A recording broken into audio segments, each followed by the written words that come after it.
Allah pemberi. Jadi kalau kamu juga ikut-ikutan, bukan jadi orang yang senang menerima, tapi jadi orang yang senang memberi, maka Allah Subhanahu wa taala akan alirkan kepadamu rezeki-rezeki yang bahkan dari arah-arah yang tidak disangka-sangka. Saudaraku sekalian yang saya muliakan, Hubabah Maryam pernah bilang, Halimah jangan takut ngasih. Nak, jangan takut ngasih. Allah itu seringkali ketika kamu ngasihnya banyak, Allah juga ngasihnya banyak. Ketika Allah ngelihat kamu jalur keluar duitnya itu banyak, Allah juga bakalan ngasih itu buat memenuhin jalur keluarnya uang tersebut gitu. Assalamualaikum warahmatullahi wabarakatuh.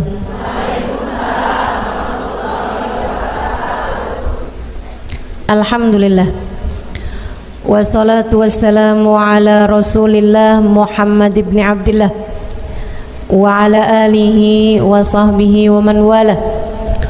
Subhanaka la ilma lana illa ma 'allamtana innaka antal alimul hakim. Rabbi shrah li sadri wa yassir li amri wahlul 'uqdatan min lisani yafqahu qawli, amma ba'du. Baik, sebelum kita mulai, kita akan baca niat belajar bersama-sama. Mudah-mudahan ilmunya nanti sekali lagi jadi ilmu yang manfaat buat kita sekalian. Bismillahirrahmanirrahim. Nawaitu ta'allum wa ta'lim wan naf'a wal intifa' wal mudzakarah wat tadhkir wal ifadah wal istifadah wal hidza ala tamassuk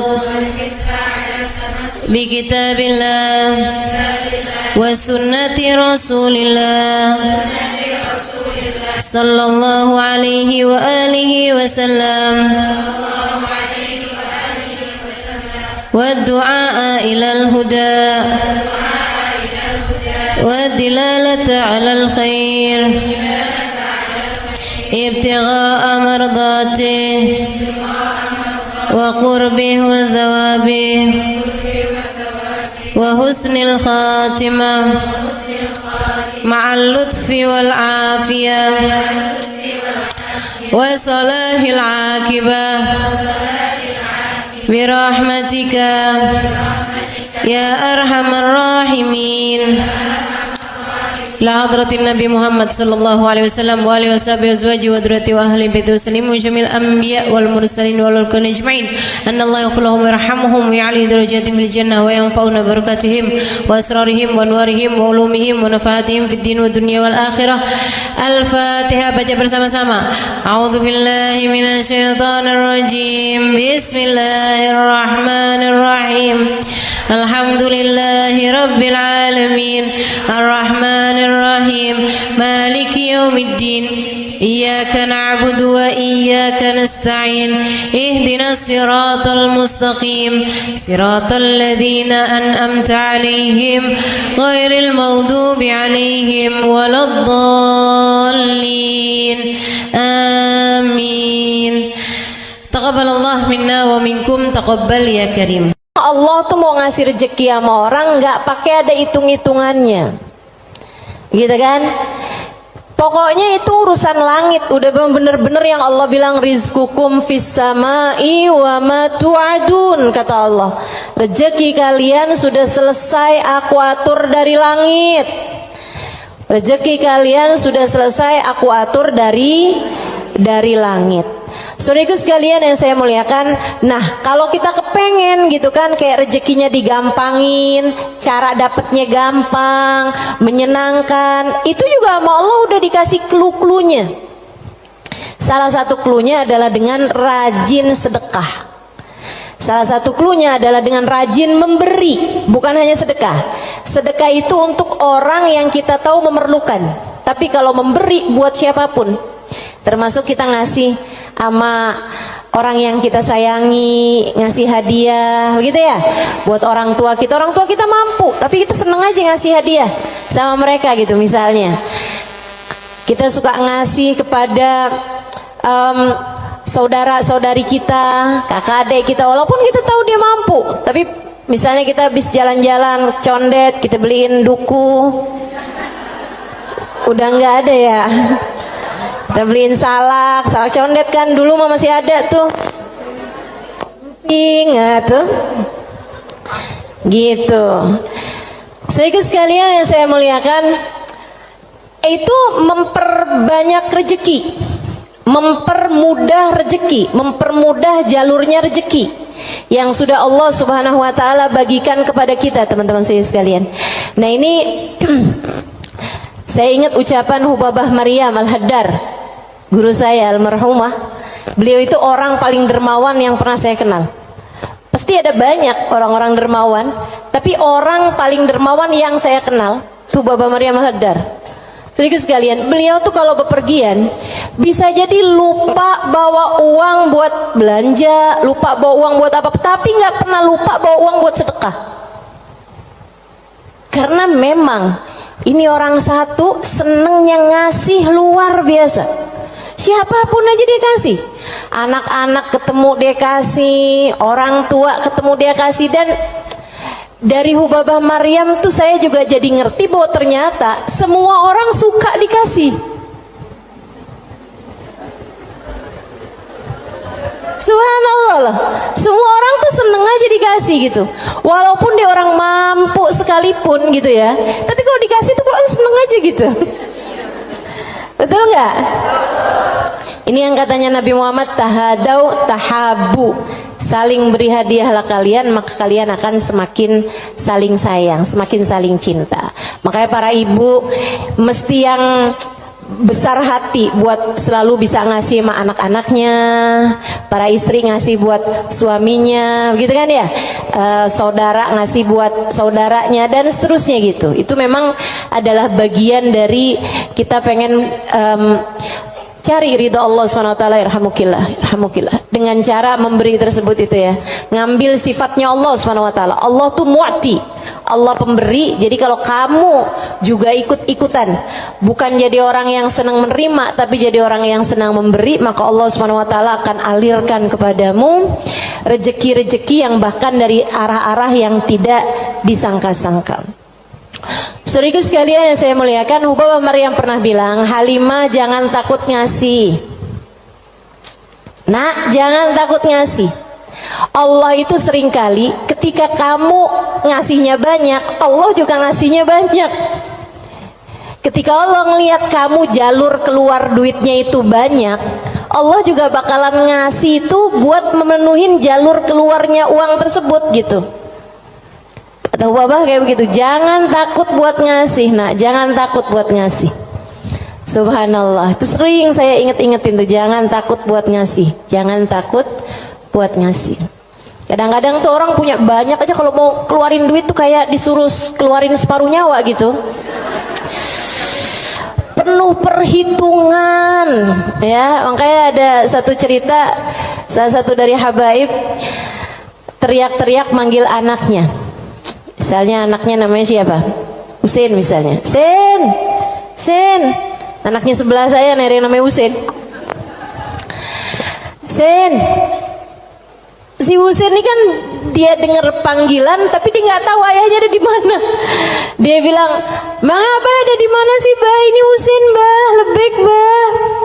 Kata abahnya, kamar mandi, nak. Iya, Bah. Dikirain suruh ngambil sabun, apa kehabisan odol gitu kan. Sen, tolong ambilin duit Abah, nak. Ada di gesper Abah warna hijau. Iya sih. Habaib-habaib kita suka punya gesper warna hijau.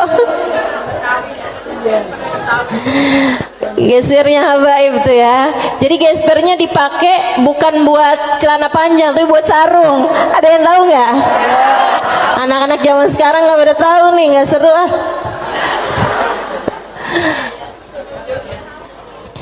Dia bilang, ambilin duit Abah, nak. Kasihin kepada keluarga fakir miskin di jalan apa gitu, udah disebutin nama dia. Dikerjain sama anaknya saat itu juga, diambil uangnya kemudian diserahkan kepada keluarga yang dimaksudkan sama abahnya. Habis dia pulang, dia bilang sama abahnya, "Bah, abah kenapa sih bah sampai repot-repot lagi di kamar mandi, bukan nunggu aja ntar keluar." Abahnya bilang, "Nak, kalau keluar setannya lain lagi." Emang sedekah tuh kalau nggak cepet-cepet dikeluarin lain lagi tuh. Coba aja kamu ngeliat orang nih, ya ampun kesian banget, mau ngasih nih kayaknya 100.000 deh misalnya gitu. Kita inget nih di dompet kita ada 100 ribuan gitu kan. Pas kita buka dompet, tapi banyak juga loh orang kayak gitu, 50.000 aja apa ya gitu. Kelihatan ada duit yang hijau 20 ribuan. Terakhir keluarnya berapa? 5.000. Ada yang pernah begitu? Mana orangnya? Saya. Urusan sedekah luar biasa. Kalau nggak cepet-cepet dikerjain, luar biasa setannya teman-teman sekalian. Makanya mudah-mudahan Allah Subhanahu wa taala selamatkan kita dari segala sifat pelit-pelit ini nih. Baik itu yang namanya syuh ini udah pelit yang banget pelitnya, ataupun bakhil orangnya ya. Kalau yang tadi atas syuh orangnya namanya syahih. Kalau yang kedua nih bakhil, yaitu orang yang pelit sama apa yang dia punya, ama yang jadi miliknya dia mau ngeluarinnya tuh penuh dengan perhitungan. Dan gayahnya, puncaknya orang pelit yang kayak beginian nih, puncaknya pelit adalah dia sampai berusaha untuk bisa yang wajib-wajib pun jadi nggak wajib. Gimana caranya gitu? Kayak bayar zakat gitu kan, mikir-mikir mau bayar zakat harta 2,5% dari harta kita di akhir tahun. Itu kan kalau mau dicari-cariin jalannya biar nggak keluar zakat, bisa teman-teman, bisa. Terutama nih orang-orang kayak saya nih, belajar fikih kelamaan, belajar fikihnya lama, saya tahu persis cara mengelabui hukum Islam. Tetapi teman-teman saudaraku sekalian, ilmu ini walaupun saya mengetahuinya, saya tidak akan mengamalkannya buat diri saya pun juga buat orang lain. Kenapa gitu? Kamu sedang mengelabui siapa? Bukankah Allah Maha tahu segalanya? Kamu mau nih gimana caranya biar duit saya nih nggak saya zakatin? Oh, kamu begini. Misalnya gitu ya. Sekedar dirubah bentuk duitnya itu. Jadi tanah, jadi rumah, kan zakatnya setahun lagi. Bisa aja kayak begitu. Akan tetapi teman-teman saudaraku sekalian, sekali lagi ini pengelabuhan urusan dunia. Tapi kalau urusan di hadapan Allah Subhanahu wa taala, Allah tahu segalanya. Allah paham niatmu, mau deket haul, mau deket waktunya wajib mengeluarkan zakat, kamu beli tanah biar duit kamu berubah jadi tanah untuk menghindarkan kewajiban zakat. Allah paham betul urusan apa yang ada di dalam hatimu itu. Jadi janganlah sok-sokan cari-cari. Mungkin ada pendapat lain yang bikin ini jadi nggak wajib, misalnya gitu kan. Ada aja, bisa aja teman-teman saudara sekalian. Orang yang belajar fikih bertahun-tahun itu akan ngerti caranya hal-hal yang seperti itu. Tapi tentu saja kita tidak akan mengamalkannya, sebab yang kita cari bukanlah pandangan manusia, yang kita cari bukanlah hukum dunia, akan tetapi yang kita cari adalah yang di sisi Allah Subhanahu wa ta'ala. Saya jadi ingat sama Syaiban. Ini yang dianggap sama Imam Syafi'i sebagai salah satu guru-gurunya Imam Syafi'i. Imam Syafi'i satu hari ditanya sama muridnya Imam Ahmad bin Hanbal, siapa aja guru-gurumu tuan? Sebutin sama Imam Syafi'i, fulan bin fulan, fulan bin fulan, fulan bin fulan. Kata Imam Syafi'i, Syaiban Ar-Ra'i. Siapa? Syaiban Ar-Ra'i. Kok saya nggak pernah dengar ya yang satu ini? Imam Syafi'i itu orang pinter, saudaraku sekalian, sangat pinter. Nih saya ceritain kecerdasan, kepandaian Imam Syafi'i. Imam Syafi'i itu kalau mau ngafal halaman 276, 277-nya ditutup dulu. Kenapa gitu? Karena kalau saya kelihatan suka ikutan masuk juga. Kecerdasan jenis apa itu coba? Ini kayaknya udah tingkat langit ke-7 nih cerdasnya nih. Itu bisa-bisanya gitu. Saya kalau mau ngafalin halaman misalnya 276, saya baca berulang-ulang, itu pun juga masih belum apal-apal gitu kan. Besokannya lagi saya ulang lagi, besokannya lagi saya ulang lagi juga gitu. Karena kalau nggak diulang-ulang ntar kayak suka gampang lupa nggak sih? Saudaraku sekalian yang saya muliakan, ini buat ibu-ibu sih kayaknya nggak relate deh. Kita nih kadang-kadang baca surat Al-Kafirun aja bu, ujungnya nggak ke bawah-bawah. Bismillahirrahmanirrahim. Qul ya ayyuhal kafirun la a'budu ma ta'budun wa la antum a'biduna ma a'bud wa la ana a'budu ma abattum wa la antum a'biduna ma a'bud wa la ana a'budu ma abattum wa la antum. Mana dia nih ujungnya nggak kena-kena. Imam Syafi'i hafal Quran di usia 7 tahun seperti kita hafal surat Al-Fatihah sekarang. Kita hafal surat Al-Fatihah kan nggak kebalik-balik tuh. Apal aja biar sambil goreng, sambil apa aja yang namanya Fatihah mah nggak pernah keliru ya bu ya. Nah itu Imam Syafi'i hafal Al-Quran 30 juz kayak kita hafal surat Al-Fatihah sekarang. Disampaikan oleh guru kami Sayyidil Habib Umar bin Hafid. Teman-teman sekalian, gimana enggak tuh Imam Syafi'i itu belajarnya kayak gitu tuh modelannya tuh. Dulu Imam Syafi'i itu orang sangat nggak punya teman-teman. Imam Syafi'i itu duduk di majelisnya Imam Malik. Itu beliau pertama hadir duduknya di luar aja, nggak dicatat, dengerin aja. Karena nggak istilah katanya nggak ikutan bayar sekolahnya, jadi dia di luar gitu kan. Satu waktu habis selesai murid-murid pada keluar, gurunya nih ngeliatin si anak ini dipanggil sama gurunya gitu. Terus tanyain, belum Imam Malik ini ya, gurunya yang masih awal, masih dasar. Tanyain gitu, nak, tadi apa yang saya terangkan? Dia bisa ngulangin semua yang diterangin sama gurunya 100%.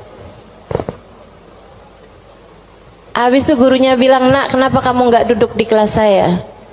Dia bilang, karena saya nggak ikutan bayaran. Nggak apa-apa, duduklah nak di kelas saya akan berbangga dengan kamu bisa duduk di kelas saya. Dah tuh Imam Syafi'i.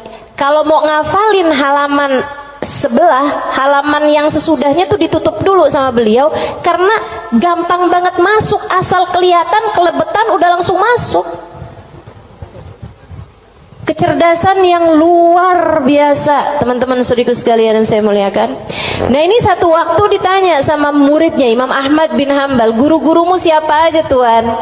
Sampein si ini. Kenal, rata-rata Imam Ahmad bin Hambal kenal, mereka adalah ulama-ulama pada masa tersebut gitu, yang disebut sama Imam Syafi'i, Syaiban Ar-Ra'i.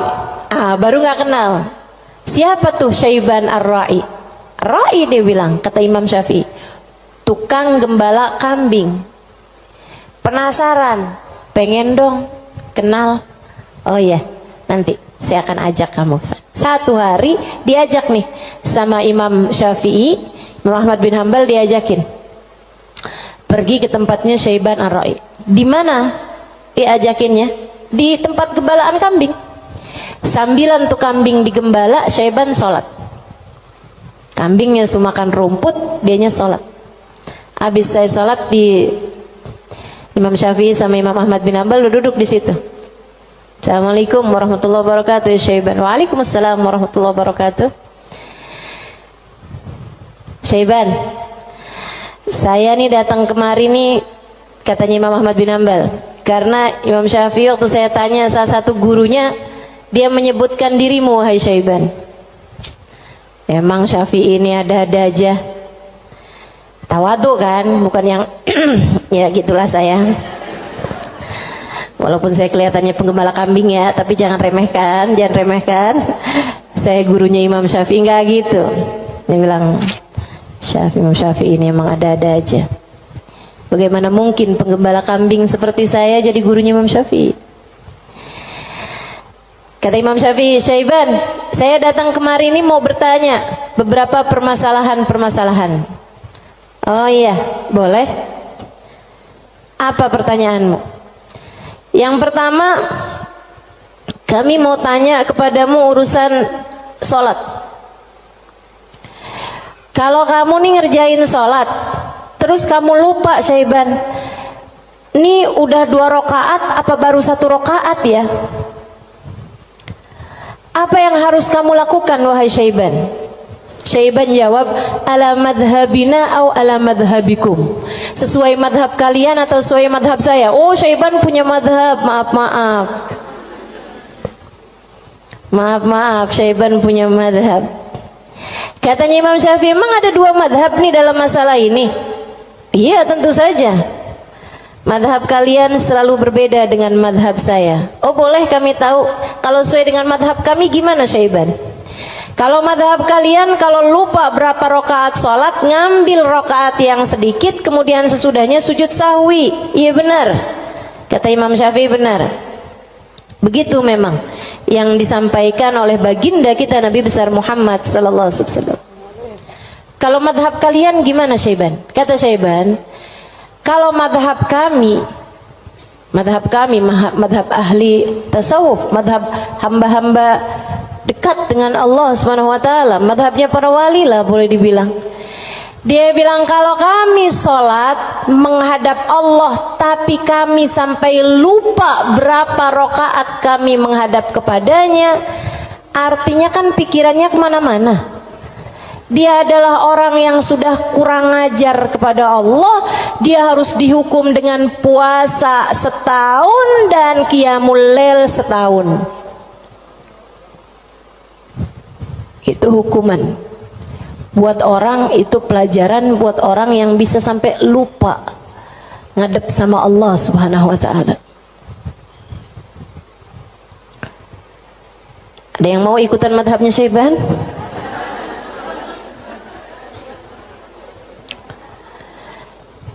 Oke. Imam Ahmad bin Hanbal dia mikir, pantesan nih orang jadi gurunya Imam Syafi'i. Nggak salah. Dia bilang pertanyaan yang kedua, wahai Syaiban, ini saya mau nanya urusan zakat. Baik. Ini kan kamu kan punya banyak kambing nih Syaiban nih. Yang kamu gembalakan nih kambing-kambing mau bukan? Iya, kambing saya, kata Syaiban. Ada kayak berapa ekor lah kambingnya. Dia bilang, berapa zakatnya kambingmu ini wahai Syaiban? Syaiban kembali nanya, ala madhabina am ala madhabikum? Madhab saya apa madhab kalian? Dia bilang, emang ada 2 madhab juga nih dalam urusan zakat ini nih? Iya, selalu ada opini-opini, pemahaman-pemahaman dalam urusan agama. Dan teman-teman, agama Islam ini satu-satunya agama yang memperbolehkan kamu untuk bahkan menyuruh kamu untuk selalu berpikir.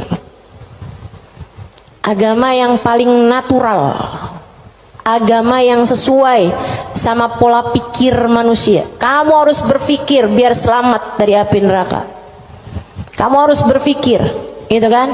Bahkan Allah ketika menceritakan tentang orang-orang ahli neraka, lahum qulubun la yafqahuna biha, kata Allah. Mereka punya hati, punya pikiran tapi nggak dipakai mikir. Akhirnya jadi ahli neraka. Orang selalu aja tuh fa'tabiru ya ulil albab, gitu kan? Maka ambillah pelajaran dari sini wahai yang berpikir. Disuruh berpikir. Kita ini dalam Islam ini disuruh berpikir, nggak boleh kayak yang udah ini doktrinnya agama, udah ikut aja, nggak bisa. Islam ini adalah agama yang selalu memerintahkan kamu buat berpikir.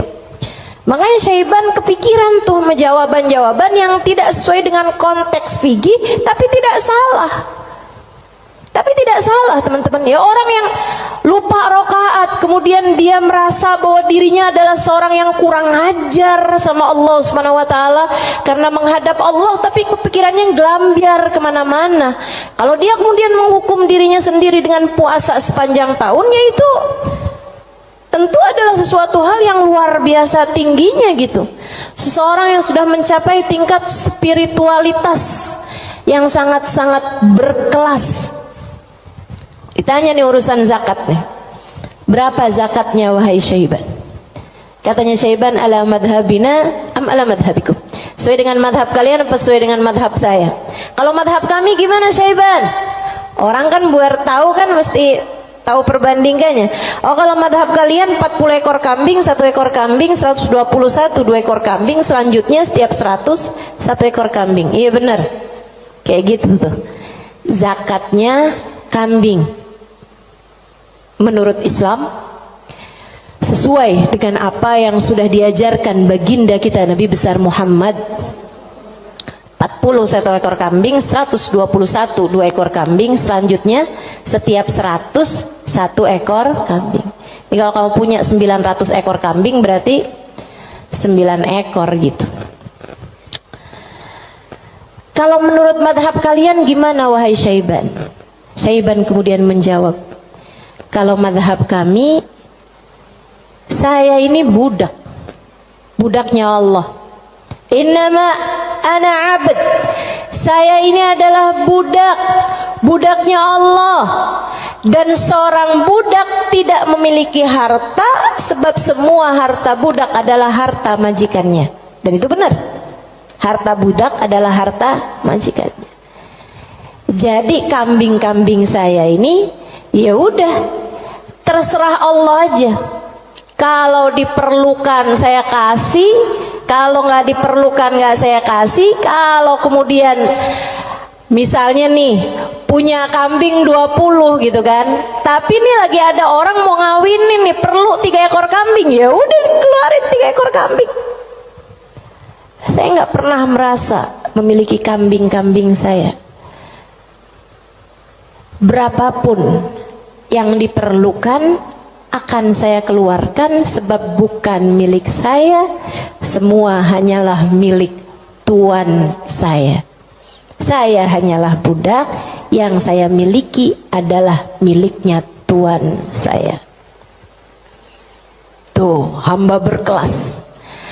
Makanya mereka tuh ngeluarin duit sebanyak apapun nggak pernah merasa berat. Kenapa?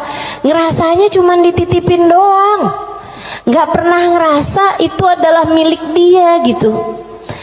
Ngerasanya cuma dititipin doang.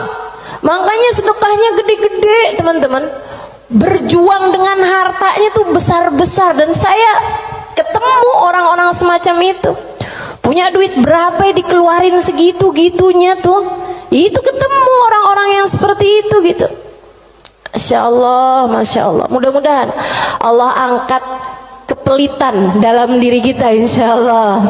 Semoga Allah angkat sifat bukhl dalam diri kita, sifat syuh dalam diri kita ini. Amin ya rabbal alamin. Wa amma man bakhila bil infaq fi wujuhil khairat. Adapun orang-orang yang pelit dalam menafkahkan hartanya pada jalan-jalan kebaikan, wa taraikir kurubat, dan arah-arah gurubat, arah-arah ibadah. Maksudnya kalau disuruh keluarin hartanya buat yang lain misalnya gitu ya, dia ngawinin anaknya, wuduh jor-joran tuh. Tapi kalau giliran suruh nyumbang, gitulah ya, dia punya hartanya banyak nih. Kalau misalnya duitnya itu mau dipakai buat bikinin pesta, bahkan sekedar pesta ulang tahun yang tiap tahun tuh keulang, itu ya, itu dia akan kerjain gitu kan. Oh, ulang tahun kek, ulang tahun perkawinan kek, ulang tahun anaknya, ulang tahun cucunya, dia keluarin hartanya gampang banget gitu. Tapi giliran bikin maulid dong, ini kan lagi bulan maulid, udah banyak kok yang bikin maulid. Ya kalau gitu nyumbang deh buat orang yang bikin maulid, udah banyak yang nyumbang buat bikin maulid gitu. Jadi kalau urusannya yang kebaikan-kebaikan gitu kan, tuh ada pondok pesantren tuh lagi susah, oh ya udah deh ntar aneh sampein deh sama orang itu tuh, orang itu kaya tuh, banyak tuh duitnya tuh. Dia lupa kalau duitnya juga banyak. Ada orang-orang yang kalau jalan-jalan yang lain dia royal, dia biasa aja gitu, ngeluarinnya nggak berat. Tapi di saat dia suruh ngeluarin untuk jalan-jalan kebaikan, dia ngerasa berat. Yang kayak begini, ma'at tamakkun min dzalik, padahal dia mampu untuk melakukan itu, fahaluhu ahwan min halil ladzi qabla, keadaan dia masih lebih mending daripada keadaan orang-orang yang di atasnya, yang syuh atau yang yang syahih atau yang bakhil tuh ya. Yang atasnya itu sampai dengan yang wajib-wajib aja dia nggak mau keluarin. Kalau yang ini yang wajib sih dia keluarin sih. Yang wajib dia keluarin. Cuman kalau yang sunnah-sunnah gitu, kayak nyumbang-nyumbang, ngasih-ngasih sama orang, gitu-gitu dia tar dulu deh, duit saya juga nggak segitu banyaknya gitu kan. Ada orang nih susah-susah nih, terus dia bilang gitu, emang beneran susah anak-anak yatim gitu kan, korban bencana alam atau apa gitu, emang beneran susah. Itu juga mau ngeluarinnya kayak yang berat banget gitu. Yang kayak beginian gimana nih? Ahwan minal ladzi qabla, mendingan sih daripada yang sebelumnya. Sebutnya apa?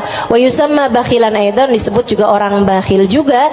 Li'annahu qad adharal mal wa laqiba fi imsaki, karena dia mendahulukan harta untuk dirinya sendiri dan dia senang buat pegangin hartanya. Wa bakhila bi badlihi fi ma huwa arfa' lahu wa anfa' inda rabbih minad darajatil ula wal khairatil baqiyah fid daril akhirah. Karena dia itu kan bakhilnya itu menyelahkan sesuatu yang dia rasa lebih bermanfaat. Kalau dia disuruh nyumbang nih, kayak dia akan mikir yang daripada saya nyumbang, mendingan juga buat sekolah anak aja nih dulu. Mendingan buat ngirimin anak dulu aja, mendingan buat ini aja, mendingan buat itu aja. Kayak yang dicari-cari gitu keperluan dia itu, mendingan ganti horden aja, mendingan ganti karpet aja, mendingan ada pintu model baru, mendingan saya ganti pintu aja, mendingan saya. Pokoknya gitu aja gitu, daripada dia mencari-cari, maksudnya daripada dia mengeluarkan hartanya untuk urusan-urusan yang sifatnya akhirat, dia akan lebih memilih untuk yang buka cabang aja, buka usahanya lebih luas aja, mendingan ini aja, mendingan itu aja, kayak gitu-gitu. Atau bahkan mendingan buat kawin lagi aja. Itu ngebantu orang juga. Dia akan nyari perempuan yang miskin juga. Gimana tuh? Wa madamal insan yarjah imsakul mal ala badli fi mahabillah wa maradi fa huwa ghairu khalin an syai'in minal bukhl.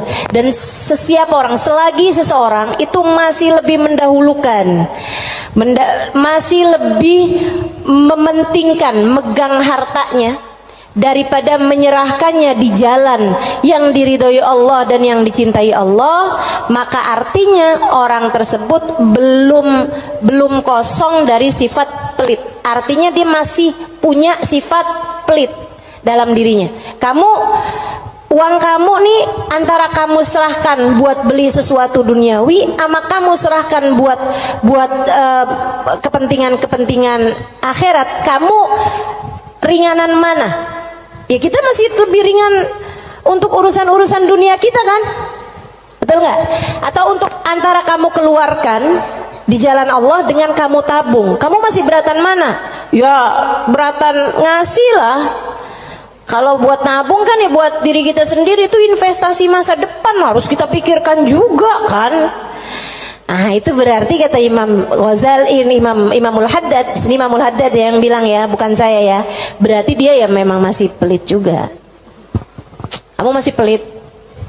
Selagi antara uang kamu pakai buat tabungan sama uang kamu serahkan untuk jalan-jalan kebaikan, kamu masih memilih untuk nabung. Berarti ini kayaknya kita semua masih pelit lah ya. Udah kita sepakatin aja dah.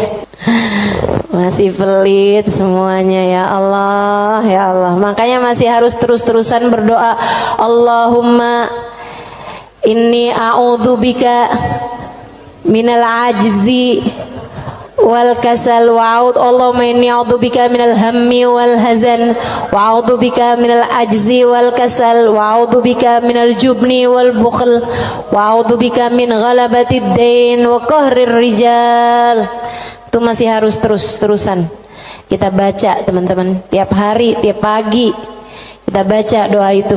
Ya Allah, beri kami hidayah untuk bisa ringan tangan dalam memberi, enggak terus-terusan pelit sama apa yang kami miliki ya Allah.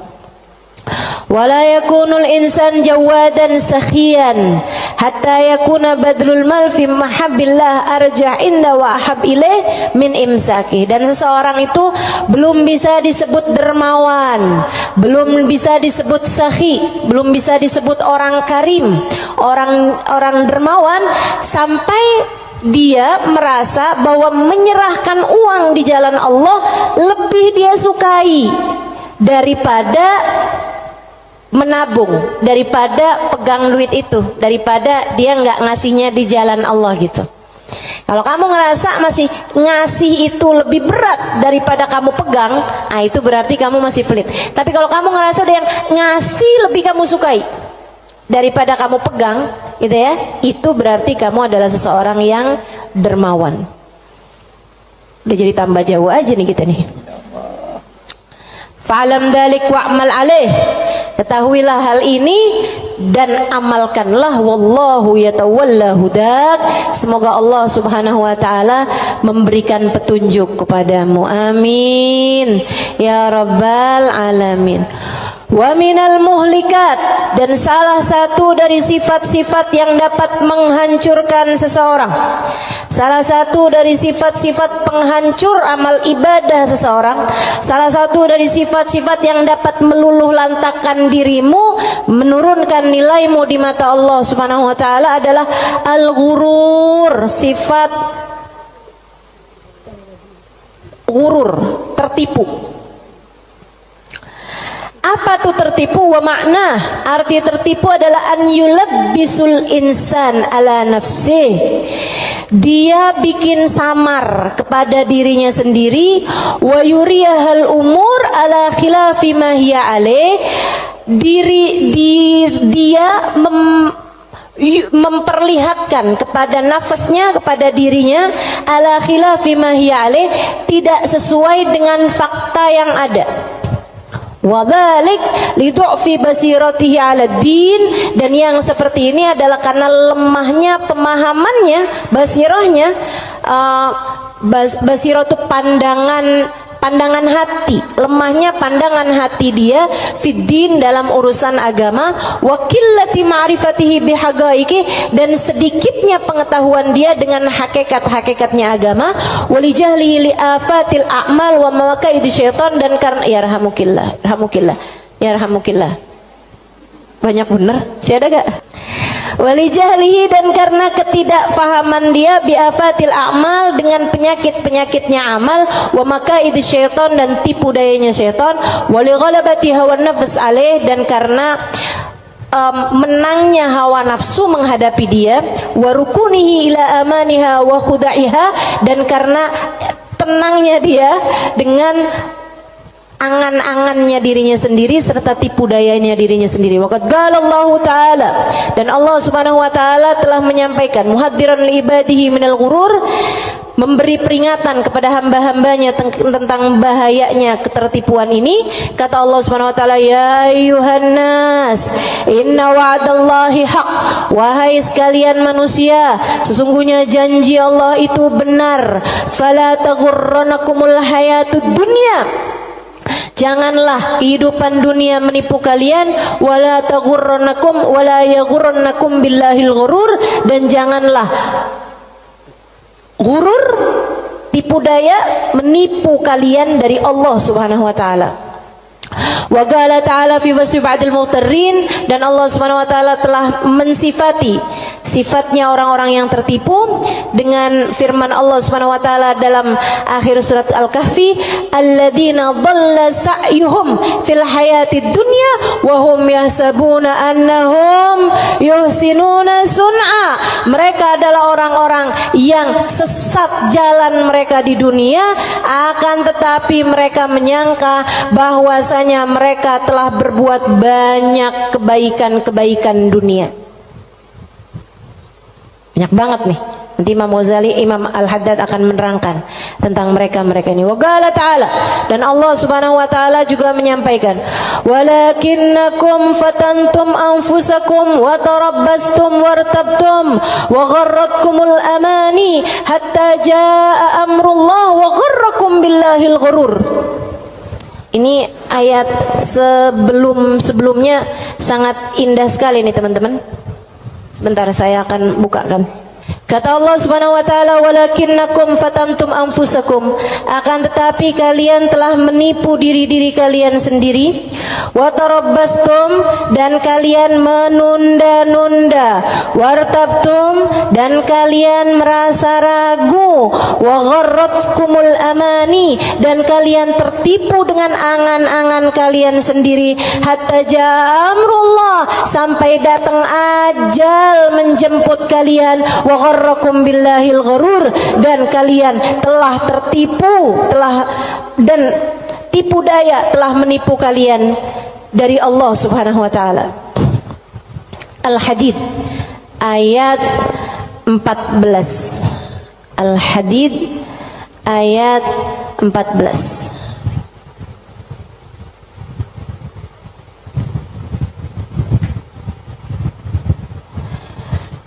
Al-Hadid ayat 14. Nih. Ini serem sih. Saya mau baca ayat ini nih, pas baca Quran pas nyampe ayat-ayat ini. Ya Allah, ngerinya. Saya bacain ya.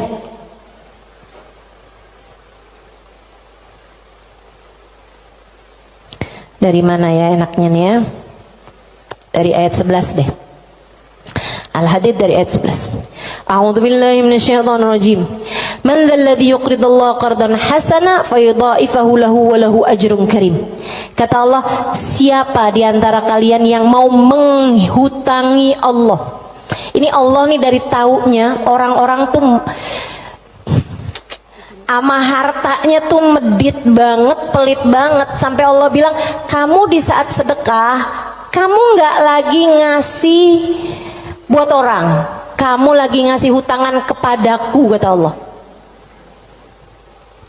Kamu lagi ngasih tuh, kamu lagi ngasih hutang sama aku, kata Allah.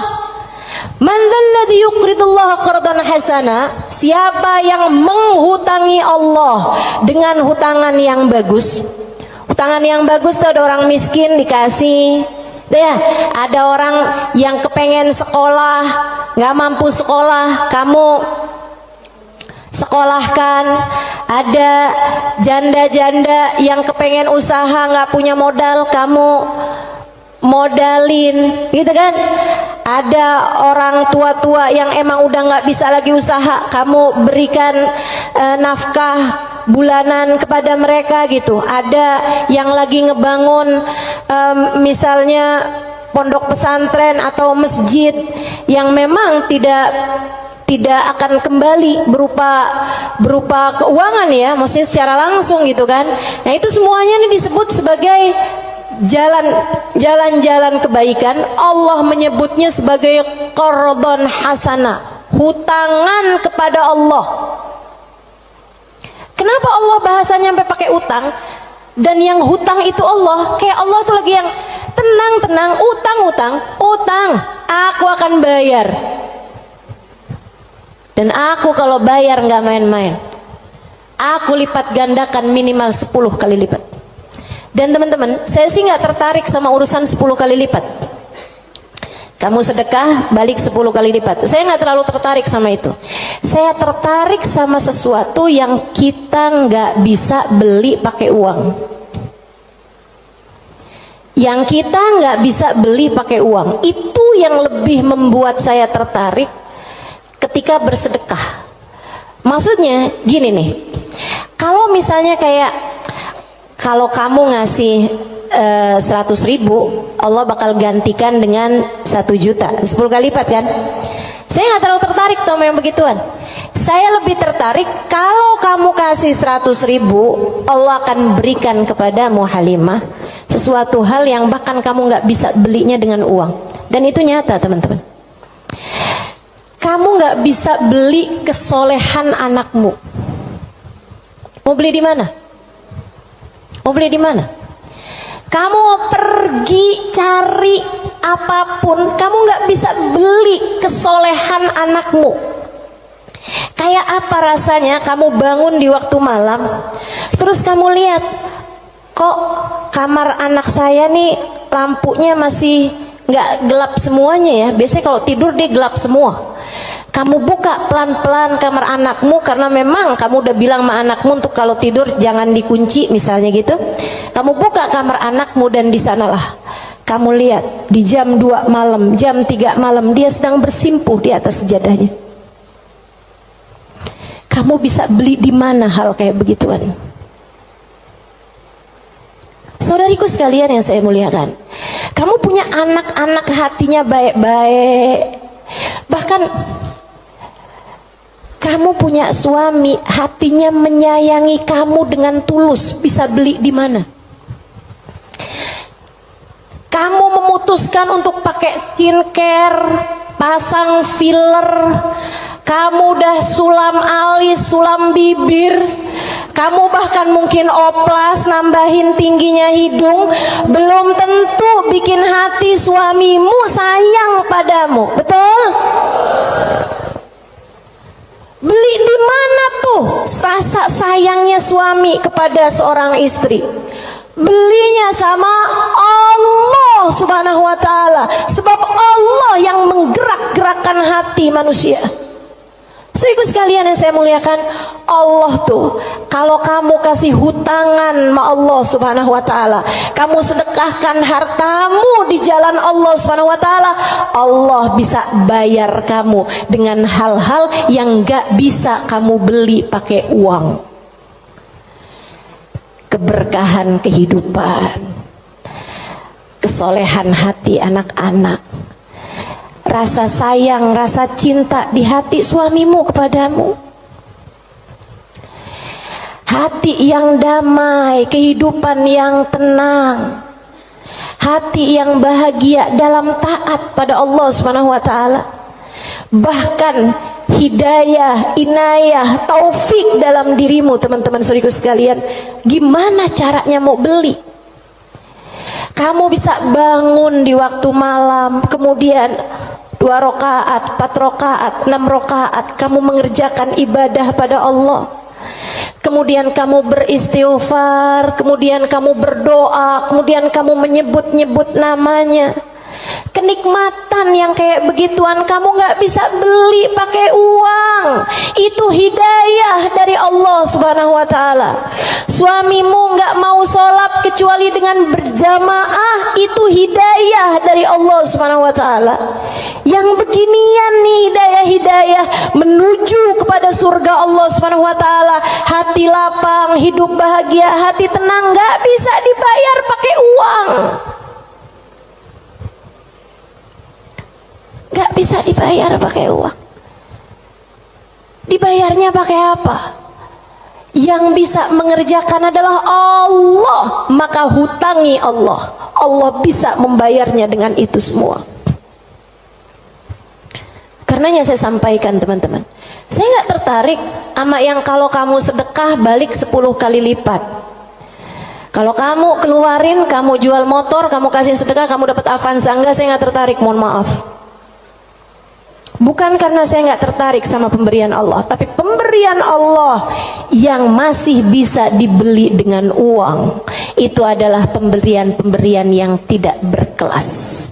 Allah bahkan memberinya kepada orang paling kafir di atas muka bumi sekalipun. Tapi kesolehan hati anak-anakmu, kesolehan hati suamimu, kesolehan dirimu sendiri, Allah kasih hidayah buat kamu bangun di waktu malam membaca beberapa ayat Al-Quran. Allah kasih kamu bangun di waktu malam, kamu menengadahkan tangan berdoa kepada Allah SWT. Saat itu Allah, setiap kali kamu memanggil ya Allah, ya Allah, ya Allah, Allah menjawab labbaik ya abdi was'adaik, labbaik wahai hambaku, apa yang kamu mau, apa yang kamu mau, minta apa yang kamu mau. Ampuni dosa-dosa saya ya Allah. Allah bilang labbaik hambaku, aku ampuni dosa-dosamu. Mudahkan saya berbuat kebaikan ya Allah, labbaik hambaku, labbaik hambaku. Aku akan memudahkanmu berbuat kebaikan. Kasih saya ilmu yang manfaat ya Allah, labbaik hambaku. Aku akan beri padamu ilmu yang manfaat. Saudariku sekalian yang saya muliakan, yang ini nih tidak akan Allah berikan kecuali kepada hamba-hambanya yang Dia cintai. Assalamualaikum warahmatullahi wabarakatuh.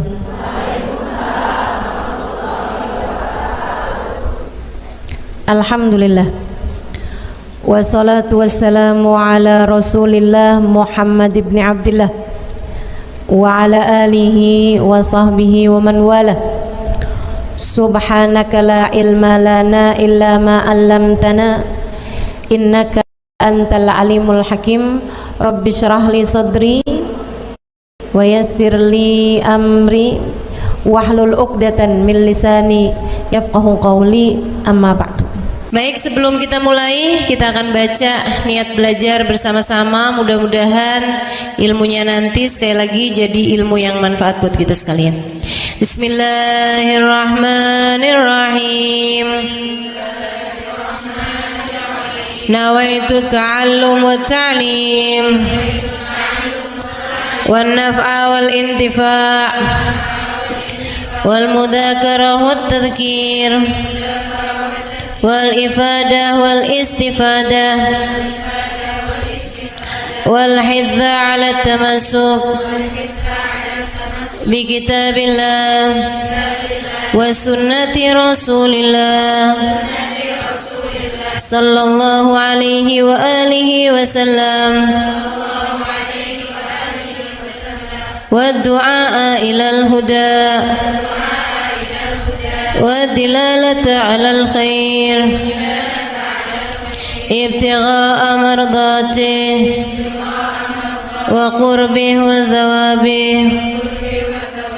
وحسن الخاتمة مع اللطف والعافية وصلاح العاقبة برحمتك يا أرحم الراحمين.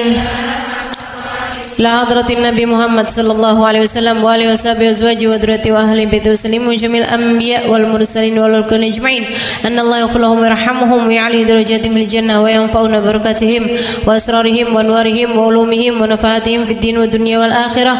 Al-Fatihah, baca bersama-sama. A'udzu billahi minasyaitonir rajim. Bismillahirrahmanirrahim. Alhamdulillahi rabbil alamin. Ar-Rahmanir Rahim. Maliki yaumiddin. Iyyaka na'budu wa iyyaka nasta'in. Ihdinas siratal mustaqim. Siratal ladzina an'amta 'alaihim ghairil maghdubi 'alaihim waladdallin. Amin.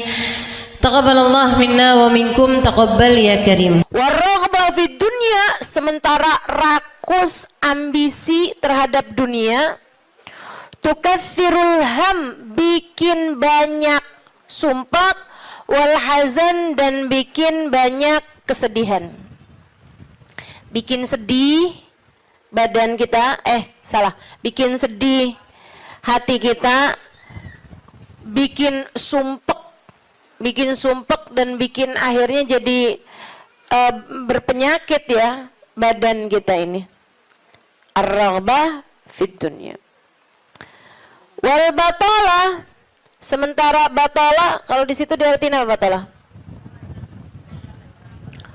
Nganggur ya, benar. Cuman bahasa yang enak apa ya? Tugasil galba, lalai dari Allah, maksudnya ya nggak kepengen dunia juga, nggak kepengen akhirat juga gitu, kayak gabut. Anak zaman sekarang bahasanya gabut ya. Gabut itu apa sih sebenarnya? Nggak ada kerjaan gitu kan? Itu kayak ada singkatan nggak butuh gitu kali ya dari itu ya. Nggak ngapa-ngapain gitu, pengangguran aja gitu, nggak jelas. Wal batalah tuh terlena, nganggur gitu kan, tidur mulu gitu, luntang lantung. Nah, ada orang luntang-lantung gitu kan. Dibilang luntang-lantung, dibilang lantung-luntang. Tugasul galba, bikin keras hati. Bikin keras hati. Nganggur tuh penyakit bahaya memang.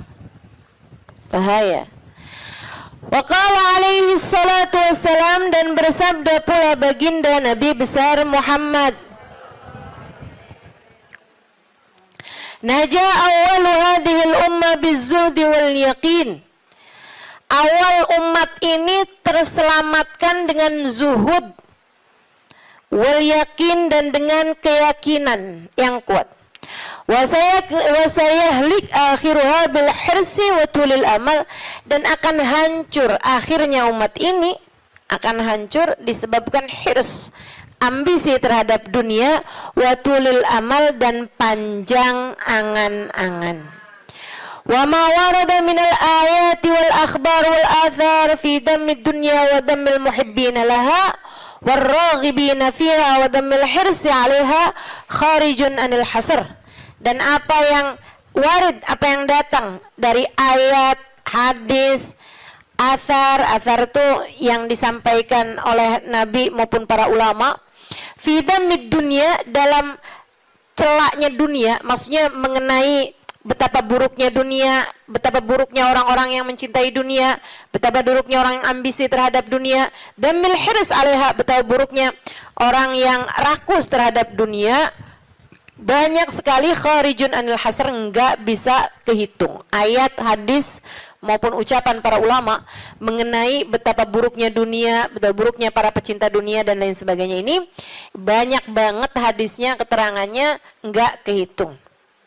Watasani fil ulama, dan karangan-karangan para ulama rahmatullahi alaihim, semoga rahmat Allah senantiasa tercurah kepada mereka, minas salaf wal khalaf, baik dari ulama zaman dulu maupun ulama-ulama belakangan, masyhunah bidzalik, penuh sekali dengan hal-hal yang seperti itu.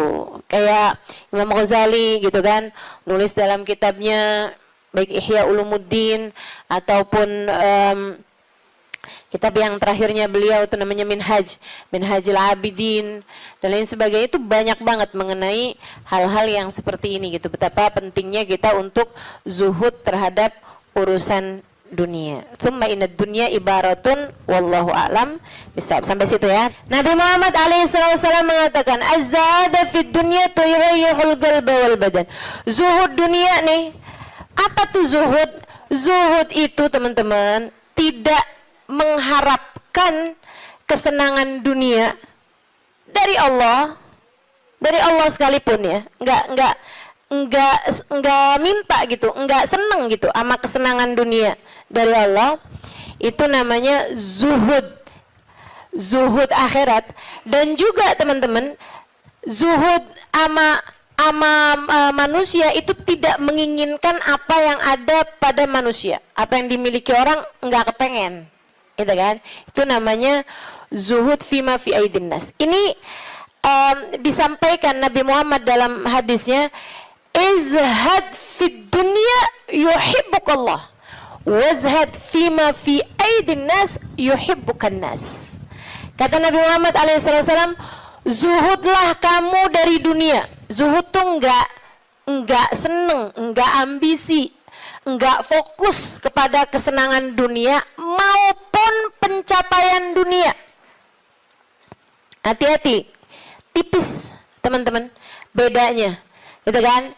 Pencapaian dunia, saudara sekalian, kayak gini loh, banyak followers, majelisnya jadi rame, itu tipis tuh antara kamu kepengen akhirat sama kamu kepengen dunia.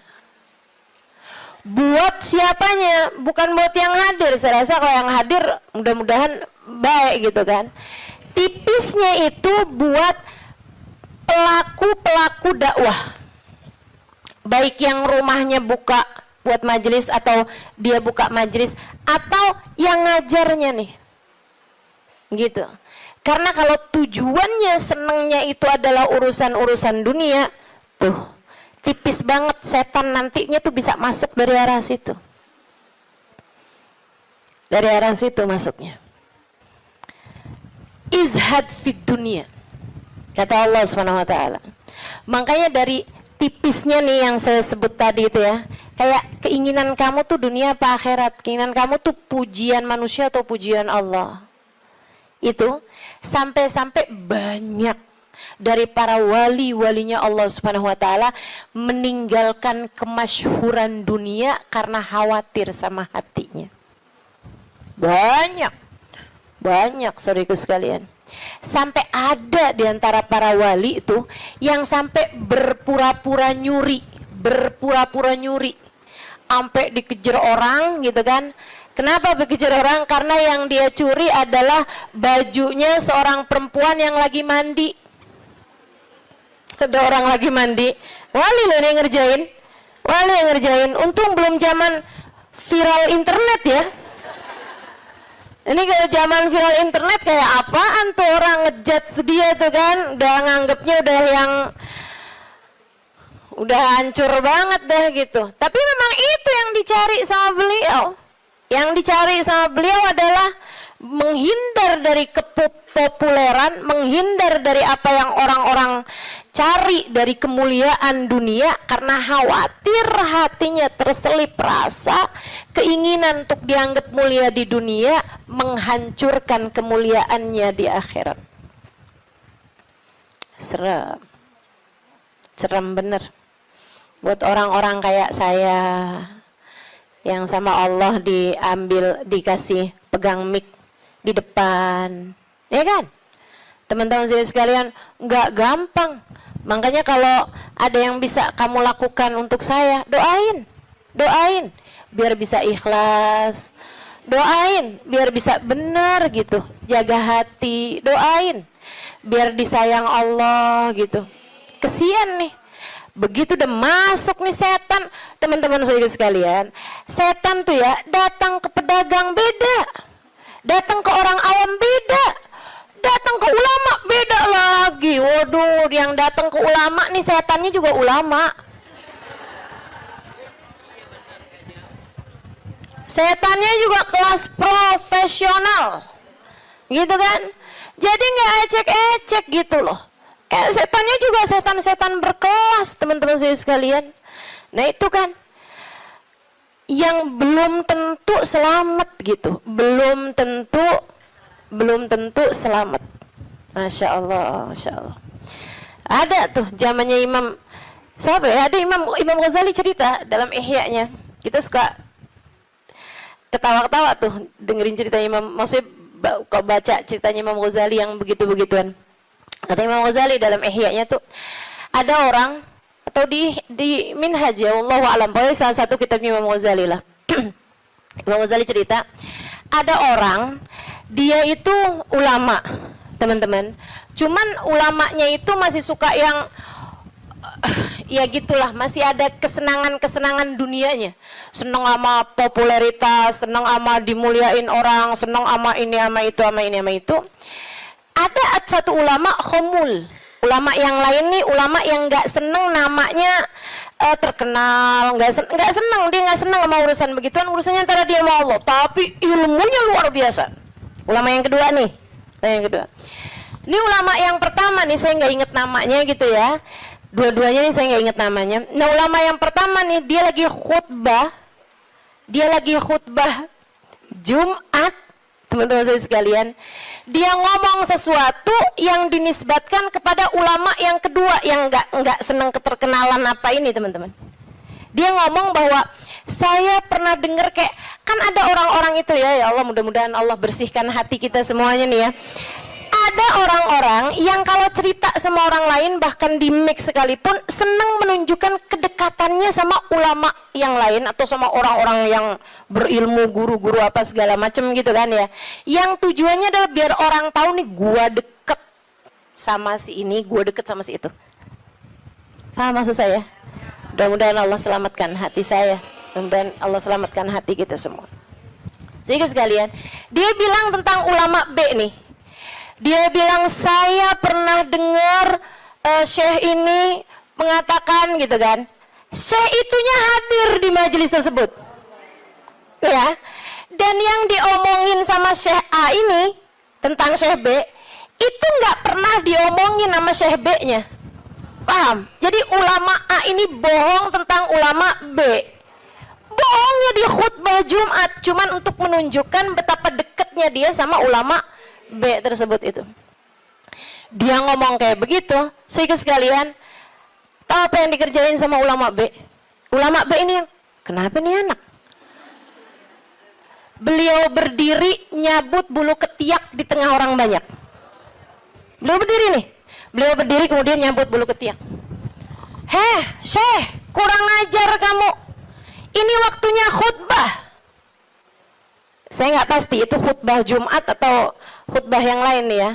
Ala kulli hal. Syekh, ngapain kamu di waktunya khutbah? Kamu malah cabut bulu ketiak. Duduk Syekh, nggak punya adab. Kata Syekh B ini, kamu yang nggak punya adab nak. Kamu yang nggak punya adab pak. Kenapa kamu mengingatkan saya untuk sesuatu hal yang sunnah? Nyabut bulu ketiak, kalau nggak salah hari Jumat ya. Nyabut bulu ketiak hari Jumat hukumnya sunnah. Ala sunnah. Walimada astahi, dia bilang. Kenapa saya mesti malu? Kamu gak punya malu apa depan orang-orang kamu nyabut bulu ketiak? Bulu ketiak itu kan buat laki-laki sama laki-laki nggak aurat. Sesama perempuan aja nggak aurat. Bulu ketiak ya, maaf ya. Teman-teman sekalian, beliau bilang walimada astahi. Kenapa saya mesti malu? Ana ala haq wa anta alal batil. Saya mengerjakan barang hak, kamu mengerjakan barang batil. Dia bilang saya mengerjakan barang hak, nyabut bulu ketiak sunnah hari Jumat. Dia bilang kamu ala batil. Karena kamu menceritakan tentang saya sesuatu yang tidak pernah saya katakan. Saya Syekh Fulan, sebutin nama dia namanya. Ya Allah, merah padam mukanya. Seram teman-teman, seram. Ya gitulah. Kadang-kadang tuh sampai tipis banget keinginan dakwah atau keinginan pamer. Tipis. Setannya tuh ngebisikin sampai kayak suara semut. Katanya Nabi Muhammad alaihi salatu wassalam, "Ar-riya yadhubbu ala ummati kadhabibin naml." Riya itu bersuara di hati umat saya kayak suaranya semut, nyaris enggak kedengeran suaranya. Antara kamu seneng agama Allah jadi tinggi atau kamu seneng nama kamu jadi tinggi. Tipis, segaris, bahkan lebih tipis daripada kulit bawang teman-teman. Oke, mesti terus minta perlindungan sama Allah. Ya Allah, ya Allah, ya Allah, ya Allah. Bimbing terus ya Allah, ya Allah, ya Allah. Gitu. Mudah-mudahan Allah karuniakan keikhlasan bagi kita sekalian insyaallah. Sebab yang namanya pencapaian akhirat teman-teman. Dan pencapaian akhirat kita nggak pernah tahu. Pencapaian akhirat tuh kita nggak pernah tahu. Taunya kapan? Ntar di akhirat. Namanya juga pencapaian akhirat. Taunya entar di akhirat. Saat kamu berhasil menghadap Nabi Muhammad. Saat namamu menjadi seseorang yang dikenal oleh Nabi Muhammad. Kalau mau bangga tar di sana. Kalau mau bangga ntar di sana. Saat kamu bisa melewati jembatan Sirat secepat kilat. Saat kamu bisa selamat masuk surga Allah Subhanahu wa taala. Saat kamu bisa digiring di belakang bagindamu Nabi besar Muhammad.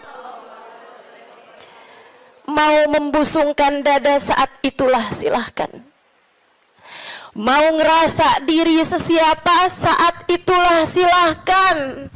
Mau menganggap diri berhasil mencapai kemuliaan saat itulah silahkan. Mau menganggap diri mencapai pencapaian dalam dakwah saat itulah silahkan. silahkan. Mau menganggap diri soleha, saat itulah silahkan. Jika sampai namamu dipanggil oleh Nabi Muhammad, jika sampai kamu diperkenankan bersalaman dengan Nabi Muhammad, jika sampai Nabi Muhammad berkata raditu biki, aku ridho kepadamu, saat itulah silakan melayang-layang teman-teman. Sebelum itu terjadi, kamu masih antara-antara, kamu masih ada di tepi jurang. Selagi itu belum terjadi, kamu masih ada di persimpangan jalan antara dinaikkan kepada Allah atau dihancurkan oleh Allah Ta'ala.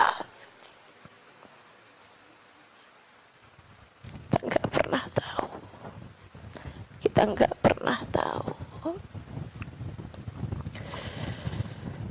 Makanya selalu minta sama Allah, ya Allah, karuniakan keikhlasan agar ngerti melakukan sesuatu hanya untukmu, ya Allah. Karuniakan keikhlasan, mengajar karenamu, belajar karenamu, buka majelis karenamu, hadir majelis karenamu, nyumbang majelis karenamu. Karuniakan keikhlasan, ya Allah. Salat karenamu, sedekah karenamu, bantu orang karenamu. Begitu enggak lillah, dilepeh sama Allah, teman-teman, jadi apa? Enggak jadi apa-apa. Mau ribuan jamaah, mau kayak gimana yang terjadi juga, kalau dilepeh sama Allah jadi apa? Ditolak sama Allah, mau apa kamu? Mudah-mudahan Allah karuniakan keikhlasan.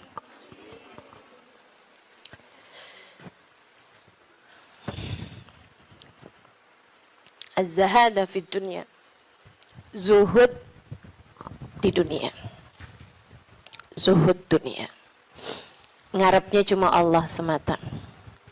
Izhad fid dunya, yuhibbukallah. Kalau Allah lihat hatimu nggak punya ketertarikan sama dunia, Allah cinta padamu. Gitu kata Nabi Muhammad. Hah? Hati kamu masih ngarep dunia nggak nih?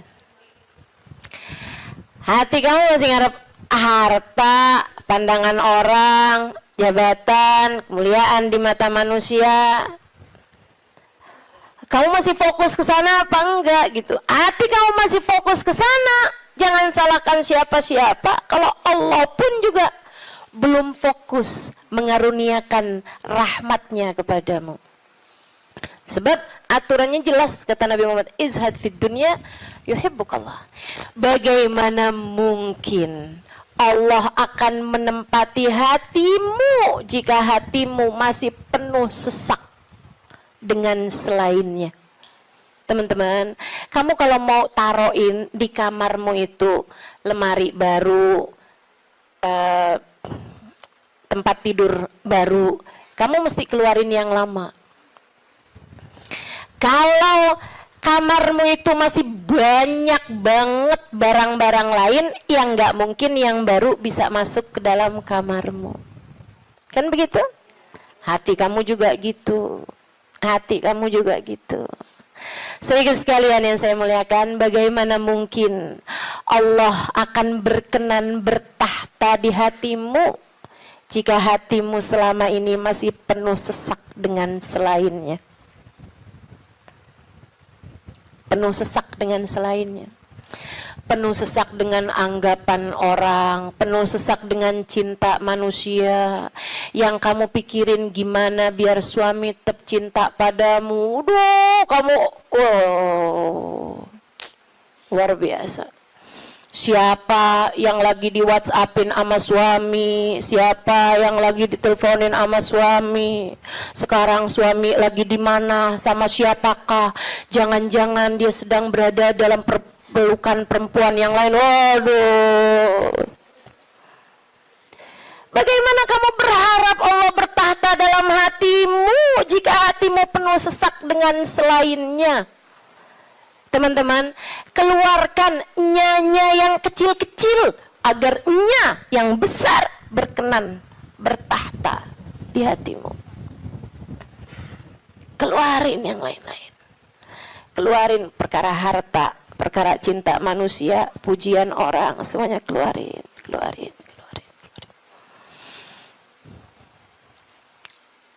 Jangan selalu nanya apa yang saya inginkan, apa yang saya ingin kerjakan. Tapi selalu bertanya, apa yang Allah inginkan, apa yang Allah mau saya kerjain. Terus gitu. Hidup belajar terus insya Allah. Izhad fi dunia, kata Allah. Kalau Allah lihat hati kamu kosong dari mencintai dunia, Allah akan bertahta di dalamnya. Allah akan cinta kepadamu, teman-teman. Yuhibbukallah, kamu akan dicinta sama Allah kalau begitu. Wazhad fima fi aidin nas yuhibbukan nas. Kamu pengen dicintai sama orang, cintai disenengin sama manusia, seenggaknya gitu punya teman-teman baik, punya kawan-kawan baik gitu. Orang nggak jauh dari kamu, itu juga nggak apa-apa, bagus. Caranya katanya Nabi Muhammad, izhad fima fi aidin nas. Zuhudlah kamu dari apa yang dimiliki sama orang. Jangan selamitan, jangan kepengen apa yang dipunya sama orang. Orang nggak seneng loh kalau kita tuh kayak yang, ih bagus, mau dong. Nggak seneng, teman-teman. Ustazah kerudungannya cakep-cakep, Ustazah boleh nggak buat saya? Misalnya gitu. Saya ngomong sama Ustazah Khadijah. Tuh ya. Nggak bagus, teman-teman. Nggak bagus. Dan itu kamu nggak akan disenengin sama orang kalau caramu kayak gitu tuh. Minta aja nggak disenengin sama orang, apalagi ngambil. Kan ya? Udah pasti tuh orang nggak seneng. Orang itu, teman-teman, punya banyak sekalipun gitu kan, kalau diminta tuh, kecuali para wali-walinya Allah, kecuali para orang-orang lain itu mah tingkatannya, ya kan. Tapi kalau diminta tuh nggak seneng itu juga gitu. Walaupun mintanya nggak yang dengan bahasa-bahasa yang ini gitu, terus terang, tapi kayak bahasa sindiran gitu kan. Kerudungannya banyak, boleh kali Ustazah, yang ini cakep nih, gitu kan? Enggak boleh, nggak baik kayak begitu. Kamu menurunkan kemuliaanmu, teman-teman. Yang kata Nabi Muhammad tuh, 1 titik hitam di wajahmu di akhirat nanti setiap kali kamu meminta kepada orang lain. Izhad fima fi aidin nas. Apalagi kalau sampai kamu, hati kamu nggak pernah tertarik sama apa yang dipunya sama orang. Oh, dicinta sama Allah. Saya ceritain tuh di buku Bidadari Bumi 2 tentang seorang perempuan yang diceritain sama Hubabah Nur. Sekalian saya muliakan, saya lagi ngobrol sama Hubabah cerita tentang orang ini. Tuh bahwa ada tuh 5 orang tuh.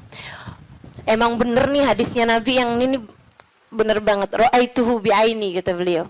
Saya lihat dengan mata saya. Dia bilang ada 1 orang alimah.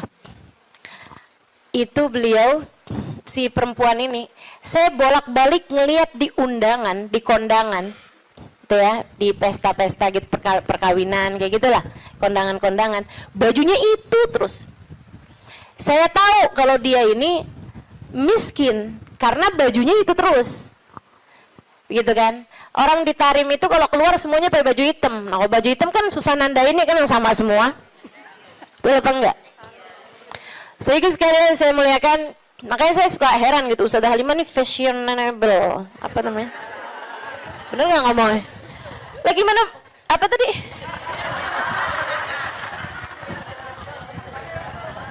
Gimana ngomongnya? Itu dah, pokoknya itu dah. Lah orang saya tiap hari pakai hitam. Begitu ya.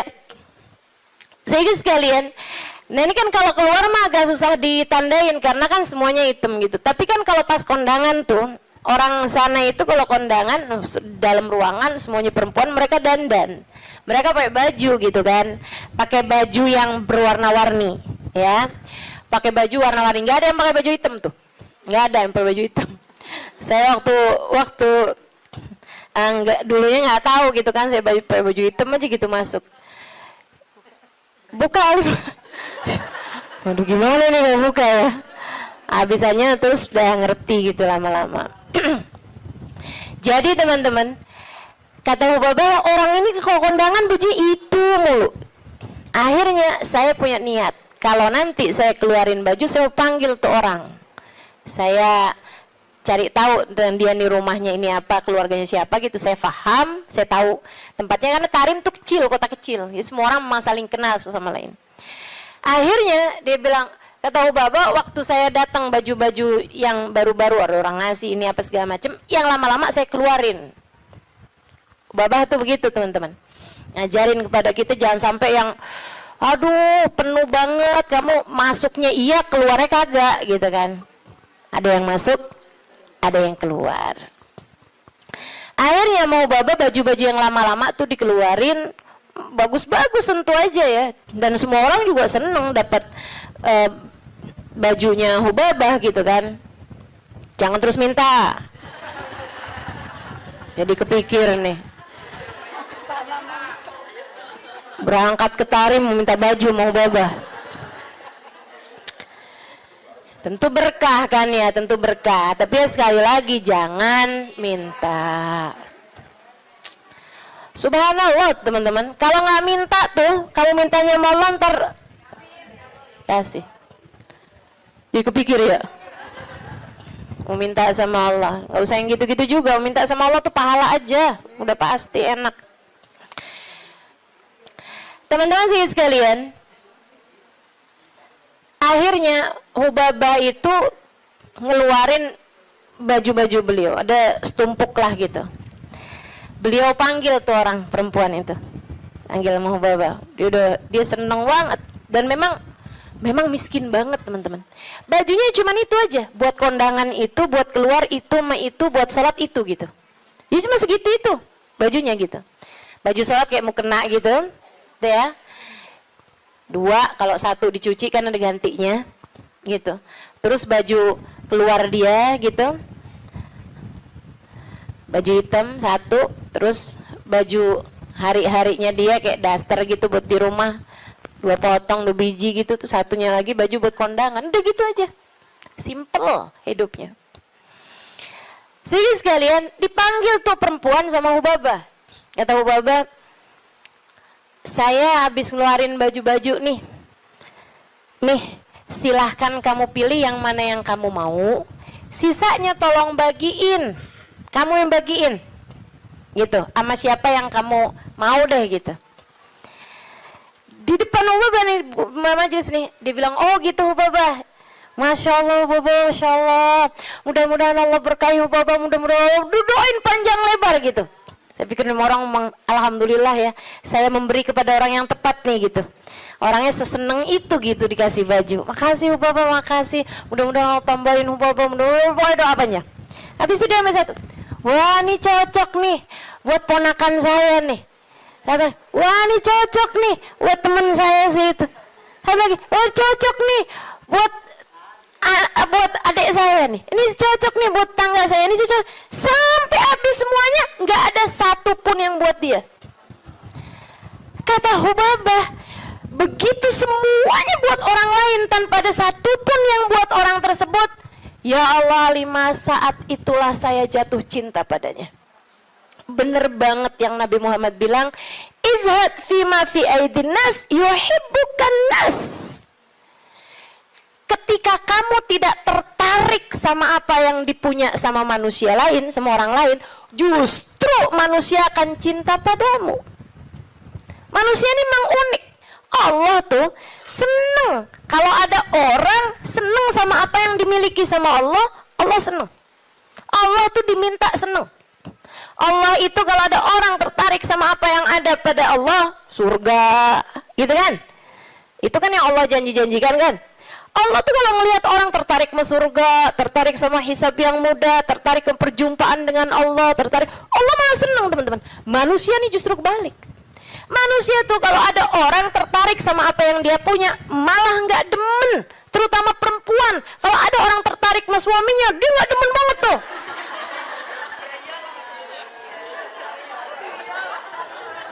Ya iya kan, Mang, saya kan lagi bilang. Allah kan nggak gitu. Allah punya kekasih, namanya Muhammad. Kalau ada orang tertarik sama Nabi Muhammad, Allah seneng banget. Allah cinta banget, ya kan? Tapi kita kan nggak gitu. Kita punya tas, kalau ada orang tertarik sama tas kita, boleh dong. Nggak demen kita, betul? Kita lagi makan nih, terus ada yang kayaknya enak tuh yang di piring. Boleh nggak perkedelnya buat saya aja? Gedek apa seneng? Gedek, teman-teman, nggak seneng, kesel kita. Gitu, emang manusia tuh kayak gitu. Sama apa yang dia punya, orang lain tertarik, dia nggak senang. Dia nggak senang. So itu sekalian yang saya muliakan, katanya Ubabah, begitu dia tidak tertarik sama apa yang saya punya, bahkan sama sesuatu yang udah saya bagiin, udah saya kasih sama dia, dia nggak tertarik terhadap dunia, saya jatuh cinta sama dia. Masya Allah. Saya langsung masuk lagi ke kamar, saya ambil baju yang saya sayangi, yang saya sukai, saya lipat bagus-bagus, saya kasihin sama dia, saya bilang yang ini untuk kamu, saya minta tolong sama kamu, pakailah baju ini buat kamu, saya nyari berkah dari kamu. Saya pengen dapat berkah kamu, tolong pakailah baju saya ini untuk kamu. Ubabahnya sampai tolong-tolong sama dia. Masya Allah. Tuh saudariku sekalian, orang tuh bisa mulia kayak gitu tuh. Jadi yang memuliakanmu tuh bukan harta. Sebagaimana yang sering saya sampaikan padamu, kemuliaanmu tidak ada pada harta, kemuliaanmu tidak ada pada tahta, jabatan, kemuliaanmu tidak ada pada rupa, kecantikan. Enggak gitu ya. Kemuliaanmu tidak ada bahkan pada ilmu. Kemuliaanmu tidak ada pada ibadahmu juga enggak. Teman-teman saya sekalian, ibadah mah kita kerjain aja. Tapi bukan berarti kamu udah ibadah terus kamu jadi mulia, enggak gitu juga. Kemuliaanmu ada pada Allah Subhanahu wa taala. Allah berikan kepada siapapun yang Dia kehendaki. Makanya nyari mulia, deketi Allah. Deketi Allah.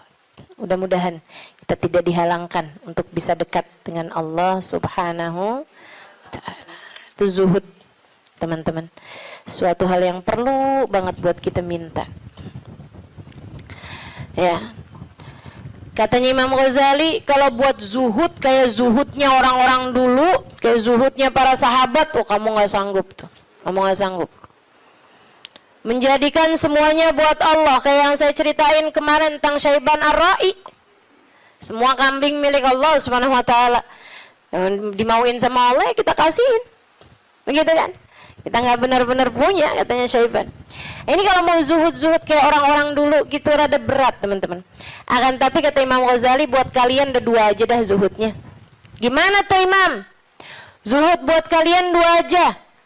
Yang nggak punya jangan tertarik, yang nggak punya jangan minta, jangan tertarik, jangan nggak ada urusan, gitu ya. Sama yang barang yang kita nggak punya, sama perkara yang kita nggak punya, kamu nggak usah minta, kamu nggak usah tertarik. Yang ada jangan dinikmati sendirian. Dunia yang kamu punya jangan dinikmati sendirian, bagi kepada yang lain. Yang kamu nggak punya nggak usah minta. Bahkan kepada yang punya, yaitu Allah Subhanahu wa taala. Yang kamu nggak punya nggak usah tertarik gitu. Ustazah, jadi kita minta sama Allah pun juga nggak usah Ustazah. Ya kalau kamu nggak sanggup minta sama Allah aja lah. Begitu kan? Minta sama Allah. Jangan sampai minta sama orang. Jangan minta sama suami. Teman-teman saya suka, Ustazah serius nih nggak minta sama suami. Ih, saran saya begitu. Kalau kamu mau ikut saya, saran saya begitu. Saya alhamdulillah sampai sekarang kayaknya hampir nggak pernah minta sama suami. Alhamdulillah. Ya Ustazah kan ada duitnya banyak. Ya sekarang Sekarang duit saya banyak, teman-teman. Sekarang duit saya banyak. Ini saya ceritain ya, sekedar tahaddusan bin ni'mah. Sekedar tahaddusan bin ni'mah. Saya itu pulang dari Tarim, teman-teman, nggak kenal duit. Saya itu kenal dari Tarim, itu bolak-balik, pergi-pergi kemana-mana kagak bawa duit. Masya Allah. Sampai suami sih ketawain saya dulu. Pernah gitu satu waktu, saya pergi majelis. Teman-teman pasti nggak tahu tuh, zaman saya belum terkenal.